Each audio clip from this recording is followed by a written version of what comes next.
ਅੱਜ ਦੀਆਂ ਖਬਰਾਂ ਵੱਲ ਚੱਲੀਏ ਤੇ ਪ੍ਰੈਜ਼ੀਡੈਂਟ ਟਰੰਪ ਹੋਣੀ ਕਹਿੰਦੇ ਲੱਗਦਾ ਵੀ ਕਾਫੀ ਗੁੱਸੇ 'ਚ ਨਜ਼ਰ ਆਏ ਆ ਜੋ ਨੇਤਨਯਾਹੂ ਦੇ ਅਗੇਂਸਟ ਜੋ ਇਜ਼ਰਾਈਲ ਦੇ ਪ੍ਰਾਈਮ ਮਿਨਿਸਟਰ ਹੈਗੇ ਆ ਕਿਉਂਕਿ ਉਹ ਚਾਹੁੰਦੇ ਆ ਵੀ ਅਮਰੀਕਾ ਵਾਲੇ ਕਿਸੇ ਤਰ੍ਹਾਂ ਦੀ ਡੀਲ ਜਿਹੜੀ ਹੈ ਇਰਾਨ ਦੇ ਨਾਲ ਨਾ ਬਣਾਉਣ। ਸੋ ਟਰੰਪ ਉਹਨਾਂ ਨੇ ਜਿਹੜਾ ਐਫ ਸ਼ਬਦ ਵੀ ਜਿਹੜਾ ਯੂਜ਼ ਕੀਤਾ ਹੈਗਾ ਵੀ ਇਹ ਬਹੁਤ ਮੈਸਅਪ ਹੋ ਰਿਹਾ ਹੈਗਾ ਤੇ ਇਜ਼ਰਾਈਲ ਵਾਲੇ ਲੈਬਨਾਨ ਤੇ ਅਟੈਕ ਕਰ ਰਹੇ ਆ ਤੇ ਹਿਜ਼ਬੁੱਲਾ ਵਾਲੇ ਉਹ ਇਜ਼ਰਾਈਲ ਦੇ ਉੱਤੇ ਜਿਹੜਾ ਅਟੈਕ ਕਰ ਰਹੇ ਹੈਗੇ ਆ।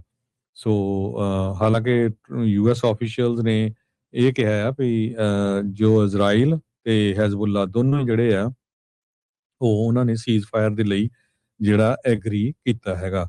ਪਰ ਇਰਾਨ ਵਾਲੇ ਜੋ ਆ ਉਹ ਇੱਕਦਮ ਪਿੱਛੇ ਹਟ ਗਏ ਵੀ ਅਸੀਂ ਕੋਈ ਡੀਲ ਨਹੀਂ ਬਣਾਉਣੀ ਹੈ। ਟਰੰਪ ਉਹਨਾਂ ਨੇ ਇੱਕ ਫੌਕਸ ਨਿਊਜ਼ ਦੇ ਉੱਤੇ ਆਪਣੀ ਇੰਟਰਵਿਊ ਦਿੱਤੀ ਆ ਜਿਹਦੇ ਵਿੱਚ ਉਹਨਾਂ ਨੇ ਇਹ ਕਿਹਾ ਵੀ ਜੇ ਇਰਾਨ ਵਾਲੇ ਨਹੀਂ ਮੰਨੂਗੇ ਤਾਂ ਅਸੀਂ ਫਿਨਿਸ਼ ਇਟ ਆਫ ਮਿਲੀਟਰਲੀ, ਅਸੀਂ ਉਹਨਾਂ ਨੂੰ ਪੂਰੀ ਤਰ੍ਹਾਂ ਮਿਲਟਰੀ ਦੇ ਨਾਲ ਫਿਨਿਸ਼ ਕਰ ਦੇਵਾਂਗੇ। ਮਾਈ ਵਿਊ ਵਿਦ ਲਾਰਾ ਟਰੰਪ, ਉੱਥੇ ਉਹਨਾਂ ਨੇ ਇਹ ਜਿਹੜੀ ਆ ਇੱਕ ਇੰਟਰਵਿਊ ਹੋਈ ਆ ਲਾਰਾ ਟਰੰਪ ਦੇ ਨਾਲ ਤੇ ਉੱਥੇ ਜੋ ਇਹ ਬਿਆਨ ਟਰੰਪ ਹੋਣਾ ਨੇ ਦਿੱਤੇ ਹੈਗੇ ਆ। ਉਹ ਕਹਿੰਦੇ ਵੀ ਯੂਐਸ ਨੇ ਇਰਾਨ ਦੀ ਨੇਵੀ, 에ਅਰ ਫੋਰਸ ਸਾਰਾ ਕੁਝ ਡਿਸਟਰੋਏ ਕਰ ਦਿੱਤਾ ਹੈਗਾ। ਪਰ ਤੁਸੀਂ ਦੇਖੋ ਵੀ ਅੱਜ ਫੇਰ ਜਿਸ ਹਿਸਾਬ ਦੇ ਨਾਲ ਇਰਾਨ ਵਾਲੇ ਕਹਿੰਦੇ ਵੀ ਨਹੀਂ ਅਸੀਂ ਕੋਈ ਤੁਹਾਡੇ ਨਾਲ ਗੱਲਬਾਤ ਨਹੀਂ ਕਰਨੀ। ਸੋ ਕੁਛ ਨਾ ਕੁਛ ਤਾਂ ਉਹ ਜਿਹੜੇ ਆ ਉਹ ਦੇਖ ਰਹੇ ਹੈਗੇ ਆ। ਸੋ ਮਿਡ ਟਰਮ ਪੋਲ ਦਾ ਟਰੰਪ ਹੋਣੀ ਅੰਦਰੋਂ ਕਾਫੀ ਡਰੇ ਹੋਏ ਆ ਪਰ ਉੱਪਰੋਂ ਸਟੇਟਮੈਂਟ ਦੇ ਰਿਹਾ ਵੀ ਮੈਂ ਕੋਈ ਕੇਅਰ ਨਹੀਂ ਕਰਦਾ ਵੀ ਮਿਡ ਟਰਮ ਦੇ ਜਿਹੜੇ ਇਲੈਕਸ਼ਨ ਰਿਜ਼ਲਟਸ ਆ ਉਹ ਕਿੱਦਾਂ ਦੇ ਆਉਂਦੇ ਹੈਗੇ। ਜੀ ਬਿਲਕੁਲ।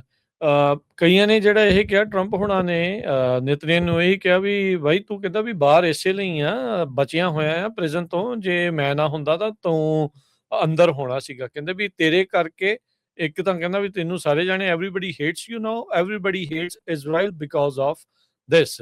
ਇਹ ਕਹਿੰਦੇ ਨੇਤਨਯਾਹੂ ਨੂੰ ਟਰੰਪ ਨੇ ਜਿਹੜਾ ਉਹ ਆਖਿਆ ਤੇ ਜਿੱਦਾਂ ਤੁਸੀਂ ਕਿਹਾ ਵੀ ਐਫ ਵਰਡ ਵੀ ਜਿਹੜਾ ਉਸਨੇ ਯੂਜ਼ ਕੀਤਾ, ਵਟ ਦਾ ਡੈਸ਼ ਆਰ ਯੂ ਡੂਇੰਗ। ਇਹ ਜਿਹੜੇ ਟਰੰਪ ਆ ਉਹ ਕਹਿੰਦੇ ਵੀ ਖਾਸੇ ਗੁੱਸੇ ਦੇ ਵਿੱਚ ਆਏ ਆ। ਉਧਰ ਬੈਰੂਤ ਦੇ ਉੱਤੇ ਆਪਣੇ ਜਿਹੜੇ ਇਜ਼ਰਾਈਲ ਵਾਲੇ ਗਰਾਊਂਡ ਆਪਰੇਸ਼ਨ ਉਹ ਲਗਾਤਾਰ ਐਕਸਪੈਂਡ ਕਰ ਰਹੇ ਆ। ਲੈਬਨਾਨ ਦੀ ਜਿਹੜੀ ਰਾਜਧਾਨੀ ਬੈਰੂਤ ਉਸ ਦੇ ਜਿਹੜਾ ਉੱਤੇ ਇਰਾਨ ਵਾਲੇ ਤੇ ਬੈਰੂਤ ਵਾਲੇ ਤਾਂ ਇਹ ਦਾਵਾ ਕਰ ਰਹੇ ਆ, ਕਹਿੰਦੇ ਵੀ ਜਿਹੜੇ ਕੈਮੀਕਲ ਵੈਪਨਸ ਆ ਜਿੱਦਾਂ ਵਾਈਟ ਫਾਸਫੋਰਸ ਆ ਉਹ ਇਜ਼ਰਾਈਲ ਦੇ ਦੁਆਰਾ ਵਰਤੀ ਗਈ ਹੈਗੀ ਆ ਉੱਥੇ।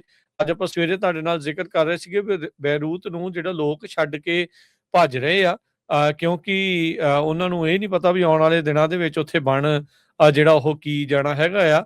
ਤੇ ਟਰੂਥ ਸੋਸ਼ਲ ਦੇ ਉੱਤੇ ਇਹ ਸਾਰੀਆਂ ਚੀਜ਼ਾਂ ਦੇ ਬਾਬਤ ਟਰੰਪ ਹੁਣੇ ਕਈ ਚੀਜ਼ਾਂ ਜਿਹੜੀਆਂ ਉਹ ਲਿਖ ਰਹੇ ਹੈਗੇ ਆ। ਸੋ ਕਈ ਕਹਿ ਰਹੇ ਆ ਵੀ 1 AM ਜਿਹੜੀ ਵਾਰ ਆ ਟਰੰਪ ਹੁਣਾਂ ਨੂੰ ਉਹ ਹੁਣ ਮਹਿੰਗੀ ਜਿਹੜੀ ਉਹ ਪੈ ਰਹੀ ਆ, ਵੀ ਇਹਨਾਂ ਦੇ ਕਾਬੂ 'ਚ ਜਿਹੜੀ ਉਹ ਨਹੀਂ ਆ ਰਹੀ ਹੈਗੀ। ਸੋ ਲੜਾਈ ਕਹਿੰਦੇ ਵੀ ਸ਼ੁਰੂ ਕਰਨੀ ਸੌਖੀ ਹੁੰਦੀ ਆ ਪਰ ਲੜਾਈ ਦੀ ਇੱਕ ਆਪਣੀ ਜੀਵਨ ਹੁੰਦਾ ਆ ਤੇ ਉਹ ਆਪਣੇ ਹਿਸਾਬ ਦੇ ਨਾਲ ਸਾਰਿਆਂ ਨੂੰ ਖਿੱਚ ਕੇ ਜਿਹੜੀ ਲੜਾਈ ਆ ਉਹ ਲੈ ਜਾਂਦੀ ਹੈਗੀ ਆ। ਸੋ ਇਹ ਹੁਣ ਦੇਖਣਾ ਆ। ਸੋ ਕਿਉਂਕਿ ਇਸ ਗੱਲਾਂ ਤੋਂ ਵੀ ਟਰੰਪ ਬੜੇ ਪਰੇਸ਼ਾਨ ਆ ਵੀ ਲੋਕ ਤਾਂ ਸਿੱਧਾ ਇਹੀ ਕਹਿ ਰਹੇ ਆ ਵੀ ਨੇਤਨਯਾਹੂ ਹੱਥ ਫੜ ਕੇ ਟਰੰਪ ਦਾ ਉਹ ਇਰਾਨ ਦੇ ਵਿੱਚ ਲੈ ਗਿਆ ਤੇ ਉੱਥੇ ਲੜਾਈ ਜਿਹੜੀ ਆ ਇਹਨਾਂ ਦੇ ਕੋਲੋਂ ਜਿਹੜੀ ਹੁਣ ਕਰਵਾ ਦਿੱਤੀ ਆ। ਹੁਣ ਵਿਚੋਲਗਰਿਆਂ ਦੀ ਕੀ ਉੱਥੇ ਭੂਮਿਕਾ ਰਹੂਗੀ, ਆਪਸ 'ਚ ਗੱਲਬਾਤ ਕਰਦੇ ਆ ਜਾਂ ਨਹੀਂ। ਇਰਾਨ ਨੇ ਕਿਹਾ ਸੀਗਾ ਵੀ ਅਸੀਂ ਇੱਕ ਵਾਰੀ ਫੇਰ ਜਿਹੜਾ ਹਾਰਮੁਜ਼ ਆ ਉਸਨੂੰ ਪੂਰੀ ਤਰ੍ਹਾਂ ਹੀ ਜਿਹੜਾ ਉਹ ਬੰਦ ਕਰ ਦੇਵਾਂਗੇ ਤੇ ਪਰ ਬਾਰ-ਬਾਰ ਸਟੋਰੇਜ ਦੇ ਵਿੱਚ ਘੱਲਣਾ, ਮਿਲੀਟਰਲੀ ਸਾਰਾ ਕੁਝ ਨਸ਼ਟ ਕਰ ਦੇਣਾ,